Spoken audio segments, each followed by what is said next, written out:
They smiled and said, "For you to take a bite of yours." Have you ever babysat kids who might be the reincarnation of a devil who tried to kill you? Well, here is my story. I began babysitting at 13 to earn extra money for horribly embarrassing things like Fall Out Boy CDs. I would usually work for my dad's lawyer clients, who would refer me through word of mouth. I was babysitting for a family that had a 9-year-old girl and a 7-year-old boy. The parents seemed okay, albeit a bit crotchety. They gave me a detailed schedule to follow and jokingly threatened to beat up any boy who might mysteriously show up after they left. It felt cruel for them to accuse me of even knowing a boy, considering I basically looked like an overgrown baby with frizzy hair at that age.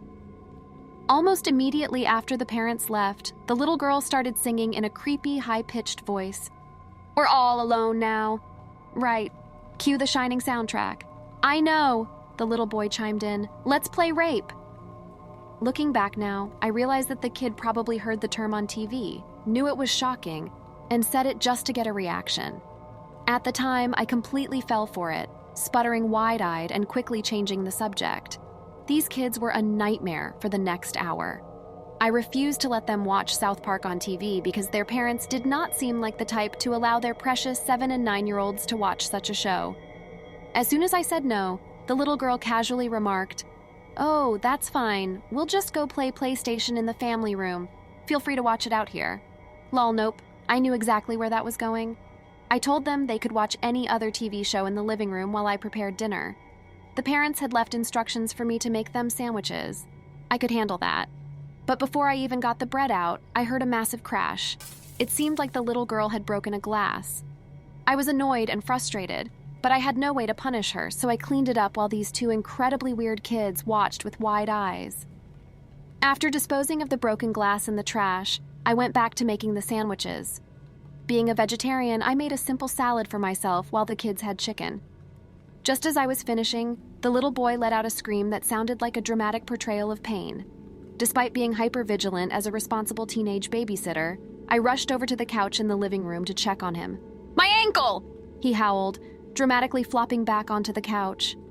I tried to figure out how he had hurt his ankle while the little girl slipped out of the room. I was peripherally aware of her, but didn't pay much attention, as I was focused on the little boy feigning pain. He kept repeating, "I went to stand, but it hurt too much, I don't know," until his eyes suddenly shifted just behind me. I saw the little girl standing there with a perturbing smile on her face, and just like that, he was miraculously healed. Yeah, praise the Lord. At that point, I simply thought these kids were really weird, craving attention a bit too much, and probably in need of more parental involvement. Whatever. I was 13, and that $1.60 was only 4 hours away. I set the sandwiches out for the two of them to eat at the dining table, went to get us some soda, and returned. After pouring soda for both of them, I realized they hadn't taken a single bite of their sandwiches. I asked them what they were waiting for. They smiled and said, "For you to take a bite of yours." I'm so glad I had a gut feeling to open the top part of my sandwich, because when I did, I saw broken glass that I had thrown in the trash. I stared in horror at the two little kids who were now grinning at me with menacing twin smiles. I lost it and shouted, "Are you serious? At the very least, you could have seriously injured my mouth. What's wrong with you two?" Instead of crying, apologizing, or pretending to be ashamed or confused, these two little troublemakers started laughing. Not like kids. It was too low, not the usual innocent laughter of children. It was low and threatening. I'll never forget that sound. My immediate reaction was, these kids are too young to be laughing like that. I called my older sister, 17 at the time, crying about what had happened, and she came and took over for me. We left the house with chills after the parents arrived. I never babysat for those two again. What I can't get past is the level of premeditation that went into sprinkling broken glass in my sandwich, and the completely remorseless way they responded to my anger. They were unlike any two kids I've ever met before. Do they really let you dress like that while watching their kids? This is something that happened last Friday while I was babysitting, and I still can't get it off my mind. For a bit of context, I'm a 21-year-old college student, and I've been babysitting since I was 14. I'm not an expert in anything, but over the years, I've learned caution and resilience. At the age of 15, I even took babysitting classes at our youth center and a self-defense course for females. So I regularly babysit for this particular family at least once a month. I like them because they pay me more than my usual hourly rate. They have a spacious house with internet access that I can use for homework, and the two kids are surprisingly well-behaved and compliant. The parents have a monthly ritual of going out around 5 p.m. and returning a little after 2 a.m. They always offer me to sleep in the guest bedroom and stay until morning. However, I usually just stay awake, take advantage of their satellite TV, and leave when they come back. Their house is located in a quiet neighborhood with few neighbors around. It's a nice and peaceful area. Moreover, their house is equipped with an alarm system, and I have the code to arm and disarm it through my phone. This detail will be relevant in a little while. To tire the kids out and make them go to bed early, I always take them for pizza at a place that has an arcade. I do this because the little girl I babysit is on a mission to win a family of stuffed animals from the prize store. I'd be the world's worst babysitter if I didn't help her achieve that. By the way, in case anyone's curious, she only needs the daddy stuffed animal now to complete her collection. Go girl. Anyway, sorry for rambling, back to the story. I was sitting at a table, watching the kids play in a ball pit while texting on my phone. Another couple came over and sat at the same table as me. It was a long table with parents scattered here and there, so it didn't alarm me. The couple seemed normal enough. Both were probably in their mid-20s, maybe a little older. They started a conversation and asked me, "Are you the one babysitting Dr. So-and-so's kids?" The parents of these children are both doctors, and in our region, it's common knowledge. However, I chose to respond with an irrelevant statement. "I wonder what they use to make the pizza here." Yeah, I know, I'm a master of deception. I deserve an Oscar for that performance. However, they seemed to see right through my clever ruse. They started making weird comments. They talked about the kids' parents and commented on the daughter, wondering if she would look as pretty as their mom. Okay, my dudes, I don't know if that was intended to be creepy, but I decided to play it safe and pretend it was. Then the woman said to me, and I quote, "Do they really let you dress like that while watching their kids?" She motioned with her eyes towards my t-shirt, which was admittedly a little tight but not revealing, apart from a little bit of cleavage. I have a thin frame and a large chest. It's 90 degrees in my region of the US right now, so wearing a hoodie is not really an option, and my chest and shirts with buttons have a love-hate relationship. I saw that as my cue to get the kids and bring them to get their prizes so we could leave. After some thought-provoking and philosophical debating, they both got their prizes, and we headed back to the house. Fast forward a few hours. Both kids were bathed and put to sleep. I delivered a heartwarming rendition of Goodnight Moon and read a spooky chapter from The Werewolf of Fever Swamp to tuck them into dreamland. It was around 9 p.m., and I was caught up on homework, just watching TV when I heard some movement on the porch. At first, I didn't think much of it, but then the doorknob started rattling violently. Initially, I started moving toward the front door to see who it was, but miraculously, I remembered that it was late at night. I was home alone with two kids, and I wanted to stay alive. I turned around to grab my purse, where I keep my taser. As I was moving, the back door started rattling too, accompanied by banging noises. That's when I realized that I hadn't enabled the alarm system after returning. Now, if this were a horror movie scenario, the alarm wouldn't work, and the intruders would make their way inside. But I hate to disappoint if you were expecting something more exciting. I easily enabled the alarm again without any incident. I ran upstairs and grabbed the two kids, putting them in their parents' room in the walk-in closet. I still regret scaring them. When I gathered them up, I didn't give any context as to what was going on. I didn't want to tell them that someone was trying to break into the house, but in the process, the fear of not knowing seemed worse. I instructed them to stay in the closet, stay quiet, and only open the door if they heard me talking to them.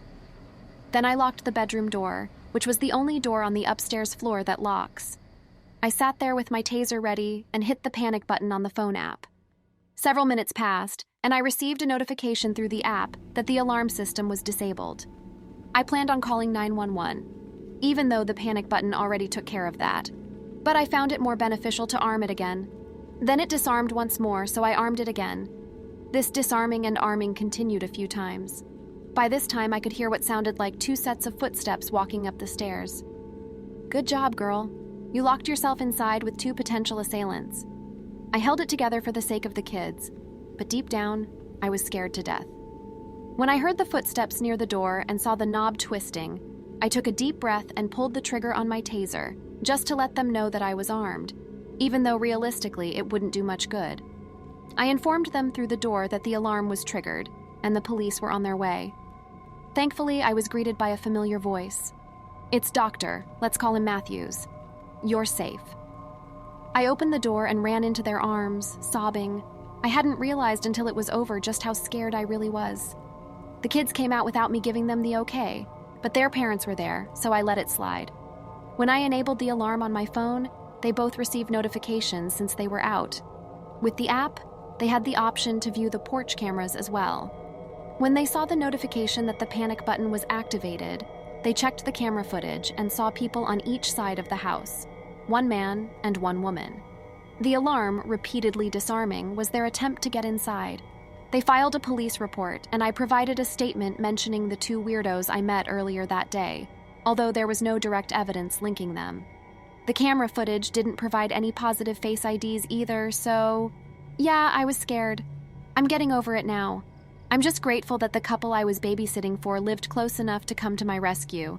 I hate to say it, but I found the police response time to be terrible. Currently, I'm back in my own apartment an hour away. I checked in once to see how the kids were doing, and they're holding up fine. I'm just glad they had proper home security, and this situation didn't end up worse.